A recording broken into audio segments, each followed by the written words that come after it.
Hello friends, मेरे YouTube channel में आप सभी का स्वागत है। फ्रेंड्स, आज की कहानी है अनचाही बेटी। जीवन में पहली बार पिताजी के सामने मेरा मुंह खुला। मैंने बचपन से कभी कुछ नहीं चाहा। पिताजी, अपनी ज़िंदगी का कुछ हिस्सा मैं अपने ढंग से जीना चाहती हूँ। ज़िंदगी की हर लड़ाई मैंने अकेले ही लड़ी थी। ना मेरी कोई इच्छा थी, ना पसंद। नासपीटी कमबख्त से 1000 बार कहा है कि किसी अच्छे काम से जा रहे हो तो अपनी मनहूस सूरत मत दिखाया कर। दादी अपनी तीखी आवाज़ में चिल्लाई। मैं अपनी आंखों में ढेर सारा आश्चर्य भरे दादी का चेहरा देखती रही। दादी की आवाज़ सुनकर माँ साड़ी से अपने हाथ पोंछती रसोई से निकली और अब मेरा नन्हा सा हाथ पकड़कर अंदर ले जाकर बोली, तुझे कितनी बार समझाया है, दादी और पिताजी कहीं बाहर जा रहे हों तो अपनी सूरत उन्हें मत दिखाया कर। मैं जिद करते हुए कहती, लेकिन माँ, अमर और विनय भैया भी तो उनके साथ जाते हैं, फिर मैं क्यों नहीं। माँ अपने आंसू पोंछते हुए कहती, तू समझा कर बेटा, वे लड़के हैं। तुझे पैदा करके तो मैंने जैसे कोई अपराध किया हो। मेरा नाम सोनी है। प्यार से मेरी माँ मुझे सोना कहकर बुलाती है। मैं एक ऐसे परिवार में पैदा हुई जहाँ बेटियों को कोई पाप या श्राप माना जाता है। कभी कभी मैं सोचती कि काश मैं भी लड़का होती, अपने भाइयों की तरह। मेरे 2 भाई भी हैं, अमर और विनय भैया। के पैदा होने पर सारे घर में खुशी की लहर दौड़ गई थी। कई दिनों तक खुशियाँ मनाई गई, लेकिन मेरे जन्म लेने पर दादी और पिताजी के चेहरों पर एक मायूसी छा गई। माँ को छोड़कर सारे घर की नफरत ही मेरे हिस्से में आई थी। मेरे दोनों भाइयों के मुंह से निकलने से पहले ही उनकी सारी इच्छाएं पूरी कर दी जाती, और मैंने तो कभी जाना ही नहीं कि चाह क्या होती है, जिद क्या होती है।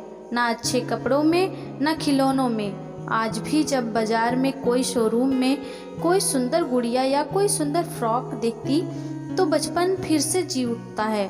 मैं अपने पिता पर कभी अपना अधिकार ही नहीं समझ पाई कि कुछ मांग सकूं। जब मेरी उम्र के सारे बच्चे गुड्डे गुड़ियों का ब्याह रचाते, खेलते रहते, उस समय मैं खामोशी से एक कोने में बैठकर सोचती, काश मैं भी अपनी माँ की कोख में एक लड़का बनकर पैदा होती तो सारे घर का प्यार दुलार मेरे हिस्से में आया होता।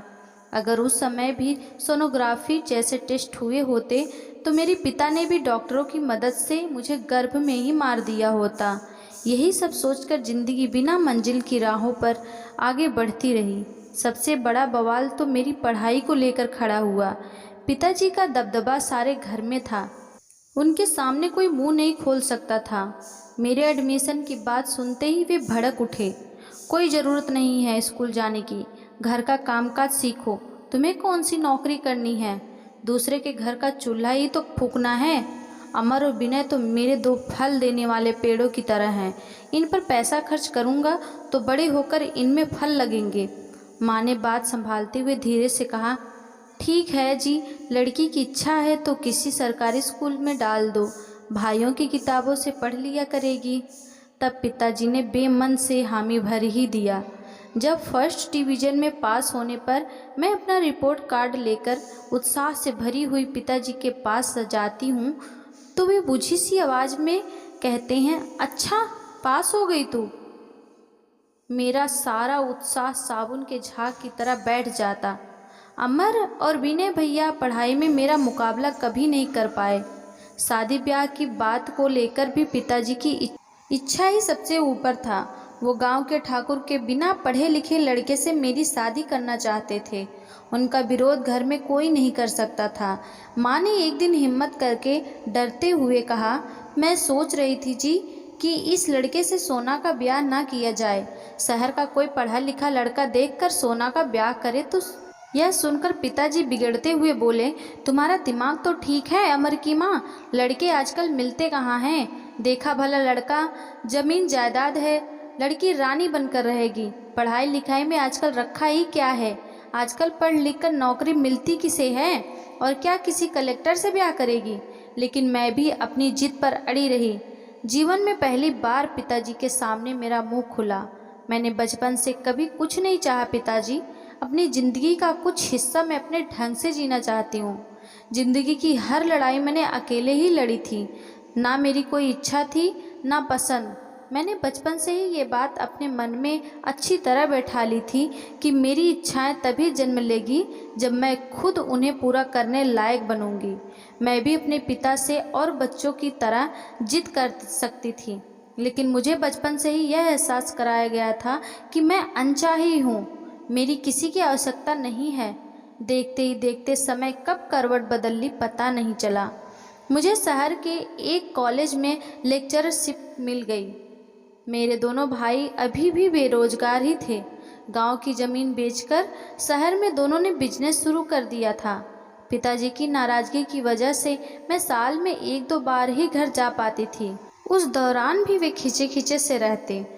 कल ही अमर भैया का फ़ोन आया था कि पिताजी को शरीर के दाहिने हिस्से में लकवा हो गया है। बस कंडक्टर के टिकट मांगने पर मैं ख्यालों की दुनिया से बाहर आई। घर पहुंचने पर देखा एक कोठरी नुमा कमरे में पिताजी की चारपाई पड़ी थी। मुझे देखकर मैंने उनकी आंखों में आज पहली बार अपने लिए प्यार देखा। अपना कांपता हुआ हाथ उठाने की कोशिश कर रहे थे। मैंने बड़ी मुश्किल से अपने आंसू रोकते हुए पूछा, कैसे हैं पिताजी? पिताजी धीमे से हंस दिए, घोंसले में पड़े बूढ़े असहाय पंछी की तरह। ठीक हूँ सोना, मेरे दोनों फलदार पेड़ों की छाया मुझे नहीं मिली बेटा। मेरा शरीर तो जेठ की दोपहरी में झुलस गया। इतना कहते ही उनके आंखों से आंसू बहने लगे। भैया का 5 साल का बेटा आकर मुझसे लिपट गया। पीछे से भाभी दौड़ती हुई आई और बोली, कितनी बार कहा है पिंटू यहाँ मत आया कर, खुद तो दिन भर बिस्तर पर पड़े खांसते रहते हैं, अब बच्चे को भी बीमार करने का इरादा है। माँ ने सहमते हुए कहा, नाराज क्यों होती हो बहू, बीमारी कहकर तो नहीं आती। शाम को दोनों भाइयों से बात हुई। मैंने कहा, भैया पिताजी को किसी अच्छे डॉक्टर को दिखाते तो अच्छा हो रहता। अमर भैया बिगड़ते हुए बोले, तुम क्या सोचती हो सोना, हमें उनकी परवाह नहीं है। दिखाया था डॉक्टर को, दवा भी ली थी, अब बीमारी एक दिन में तो ठीक होने से रही। मन में आया कह दूं कि बचपन में तुम्हारे बीमार होने पर पिताजी किस तरह डॉक्टरों की पूरी फौज खड़ी कर देते थे, घंटों तुम्हारे सिरहाने खड़े रहते। वही आदमी आपके लिए आज एक बोझ बन गया, जिसने बचपन में उंगली पकड़कर चलना सिखाया।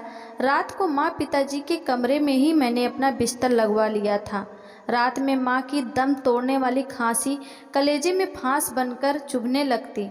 ठाकुर जी के नीचे वाले ताक में रखी दवा की शीशी, जिसे माँ सरकारी दवा खाने से लाती थी, उसे ही धन्वंतरी के अमृत कलश में छलकी संजीवनी धारा मानकर गला तर करके यम से लड़ती रहती।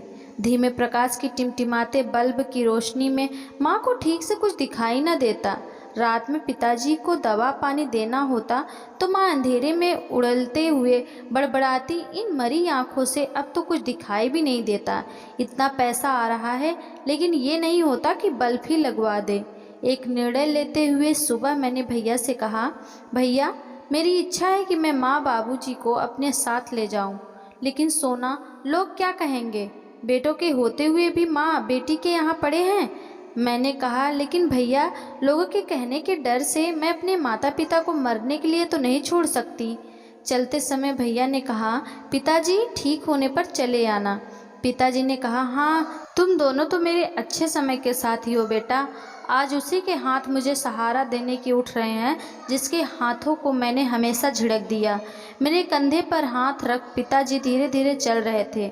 उनके चेहरे पर सुकून झलक रहा था और आंखों से मेरे लिए आंसू बह रहे थे, जिसने मेरे बचपन की कड़वी यादों और दर्द को अपने साथ बहा दिया। पिताजी को शायद आज एहसास हुआ कि हमेशा फल देने वाला पेड़ काम नहीं आता, कभी कभी छाया वाले पेड़ भी काम आते हैं। इसीलिए कहते हैं कि बेटी बचाओ बेटी पढ़ाओ। अगर यह कहानी आपको अच्छी लगे तो प्लीज़ कमेंट में बताएं।